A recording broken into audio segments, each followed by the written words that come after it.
Now, what do we think of Mbappe getting paid $776 million plus $332 million to be released from his club, totaling $1.1 billion, more than the GDP of some countries. I mean, Yeah. that's Saudi money, man. That's what it Yeah. is. All right. And I pose to starting five, now four, because of Shep for now. Is Saudi Arabia ruining football? No, I agree Oh, with Joey. I don't think it is either. you don't think so either? I don't think they are. All right, all right. Tell us why, Chris, Joey. Tell us why. I Kyle, what do you mean, think? Ronaldo went there. He's what, 38? He's what, 37 Yep. maybe? Like he's nearing the end of his career. And how much did he get paid? Chris or Michael, do you know that? Or no, I think two He hundred a got year. paid around 200 million a year. I don't think Ronaldo is. I mean, he's still very talented, but I think what's going to happen is a lot of these players near the end of their career are going to go there, and I think Mbappe knows that that offer is going to be on the table for a long time. So, and I think he wants to play football in a competitive league and succeed on an international scale. So, I mean, he's young and a top three player in the world. So, I think he's going to be with competitive clubs for the next 10 or so years and then go to Saudi Arabia. I think that would be the smart thing to do. So you're saying that like Saudi Arabia isn't ruining soccer because players that actually want to get better are not going to go there no matter what, like even if they get paid. I think players that genuinely love the game of football and want to be competitive will not go play in the Saudi Arabian league. Yeah, I totally agree with that. I mean, man, that's controversial. I don't think what Saudi is doing is bad. Just because like the Premier League has been dominating this the football soccer space. They get young guys from Brazil, Argentina, you know, just because Yeah. they have more money. And now Saudi, they're just trying to diversify their revenue as like a country. So they're trying to invest in golf and They soccer and bought stuff. golf Yeah, essentially. that's a Yeah. good point. So like what they're doing is not wrong, I would say. I feel like it's more on the players. Like if you're really passionate about your career, you should stay in Europe. But if you're like cross the age of 30 or like 31, 32, and you just want to make some extra money for your family, I mean, just I Well, don't I to mean, that that, money's got to go somewhere. yeah. It's just like it kind of sucks as a fan that like these players are choosing like greed over pride. Because like You saw that quote that came out today? The guy literally says like I play for money, not passion. yeah, that's what that's sucks as a Like what fan. the hell? He But literally like said that like verbatim. I don't think that's Saudi's fault though. Just yeah. because they have more money to offer. Like that's more on the player to like choose the Well, okay. money. What if I told you that like the fact that Saudi players going over like, to Saudi Arabia makes it more difficult for every other league in the world to keep up with paying their own players. Here's what I mean. So, Saudi Arabia, say there's like this young talented kid from like fucking Brazil or something. Like he's super good. Saudi Arabia offers like 80 million for this kid straight out of Brazil. I mean, like he hasn't seen this type of money ever. How much is legacy going to matter to a kid that can't even like, like drink alcohol in the US? So, on the other hand, think of like a club, like a normal club like Liverpool or Barcelona that are trying to give him like a decent sum, but they have to keep upping the price to keep up with Saudi Arabia. So I think that it's bad for football because what we're gonna see is like we're gonna see a bunch of Saudi Arabian clubs offering boatloads of money to players, and other teams are just not going to be able to compete. And the teams that can compete are going to be the bigger ones. So we're going to see smaller clubs go way down, and we're going to see bigger clubs keep going up and up and up in spending. I don't But think that's good for football. isn't that hypocritical? Because the Premier League has been doing that for like years, and like Syria has been complaining about it for so long. How like the Premier League always just outbids teams. It's true. It's So true. But that I depends. Do you really see the Premier League as a problem? Well, no, because I love the Premier League, but That's what I mean. Like, who like doesn't want to watch like good soccer? the Saudi, I know they have like their human rights issues, they have their workers issues, like and all that stuff. But like, I mean, they love football over there, and they have the money because oil and gas prices are up, so they got all the money in the world right now, and they're investing it in retired soccer players. I mean, doesn't really matter. I see what you're trying to say. In the future, it might matter, but like right now, Also, I don't see the issue. I think tradition is a big thing in soccer. Now, I'm going to Mhm. preface this by saying I don't know that much about soccer, but I know that tradition is a big thing. I don't. I assume it's very rare that a brand new league just comes out of nowhere and starts making waves, right? True. I Yeah. mean, Like you look at what Very Saudi rare. Arabia tried to do with Live Golf.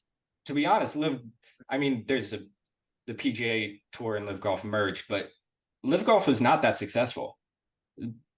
Fans of golf were not really watching it at all, and that's just yeah, because people. Well, I'm sure the human rights issues, but also if you're so used to something, it's hard to Yeah. it's hard to break the habit. And the Live Plus, I mean, the golf situation is pretty much exactly what's happening to soccer. Like, there's really no yeah. difference. And Um, so just to clarify, because I don't know too much about it, he's not playing for their national team, right? He's just no. playing. Okay, he's just playing He for a club for an organization in Saudi Arabia. Okay. Yeah, Yeah. yeah. I thought And he declined. yeah, he did decline. He did decline. Oh, he did. Going to Chris's point, yeah. That goes Okay. towards Chris's point of young guys not really wanting to ruin their legacy. But at the same time, Mbappe already has all the money in the world. Yeah, it's hundreds of Like millions of he's gonna get dollars, paid no so matter it's what. understandable. But so let me ask you this: what's the difference between that and Messi coming to the U.S. for all that money that he got? Well, I mean, I'd say nationalism. Like people view the MLS as like just the good guys and view Okay. Saudi Arabia as like the bad oil money guys. And that's another sort of like negative. I mean, like when you really think of it, who wants these retired soccer players? The MLS and the Saudi League. Like how many of those Saudi Arabia like players that went to the Saudi League would actually end up going to the MLS had the Saudi League not paid them like a bucket load of money? It Sure. weakens US soccer, Interesting. which What slightly concerns me is like when younger guys like Neves from Wolves like make that jump to the Saudi league. It just kind of sucks as like a soccer fan. I'm in it for like the passion, and then this guy and some other guys just are in it because it's their job, and it's kind of like it just shows greed over like passion for the game. If you know what I'm saying. it's true. Yeah. But That's Kai like makes the a really good point. Like, you know, the MLS and the Saudi League are not that different at all. Yeah. The only thing is that the Saudi League is paying players more money and therefore taking players that would normally go to the MLS. And I think to everyone's point, the Saudi League has the same right to grow as a soccer league as the MLS. But I think that if the competition gets too heavy, like, you know, they're just both going to be bad. Yeah. I think it also depends what each country stands for and just like what You tell him, Kai. Right. Yeah, and that's Oh. like the big argument because like Saudi has all these human rights issues. I mean, women are obviously not treated equally there as they are in the Western world, and guys are literally just going there for the money. Like they don't necessarily want to live there. But like you can't even live in the same house as your girlfriend. You have to be married.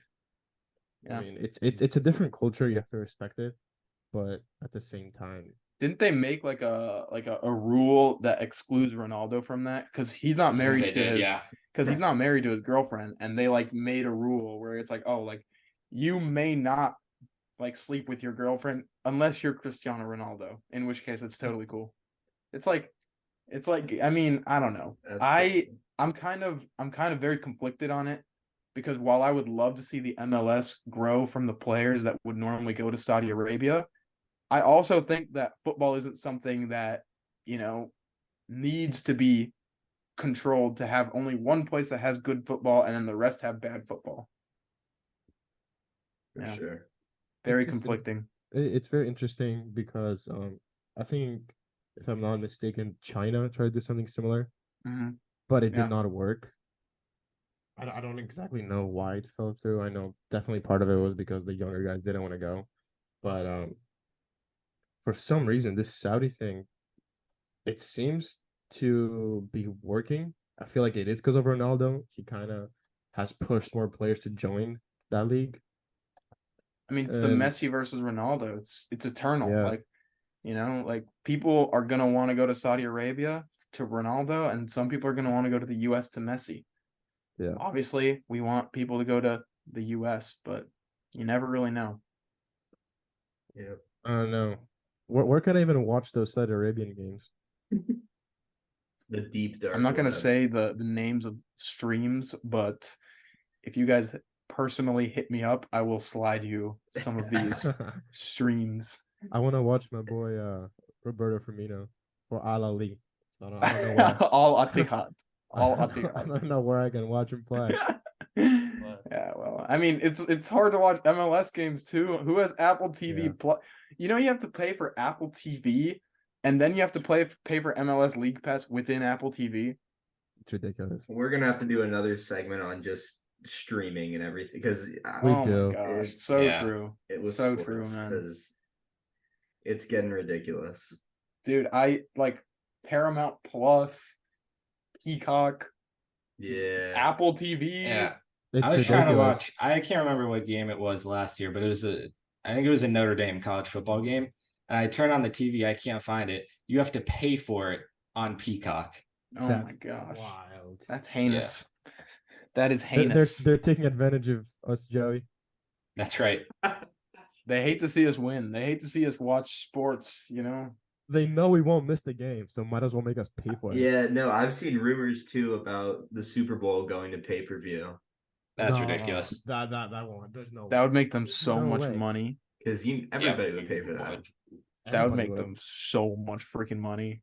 Oh my That would god. be that would be a huge. Low-key, I- controversy. I'd probably just like watch it on somebody's TikTok live where they're pretending to play Madden, but it's actually just the Super Bowl. Just you're gonna watch Super Bowl simulations instead Hey, of bro, the that's a Super Bowl. flag, man. Forward. That'd be funny. That would be funny. Okay. All right. Well, I think that this is a good place to wrap it up. Episode 2 will be out next week. This is Starting Five, and we will see you next time.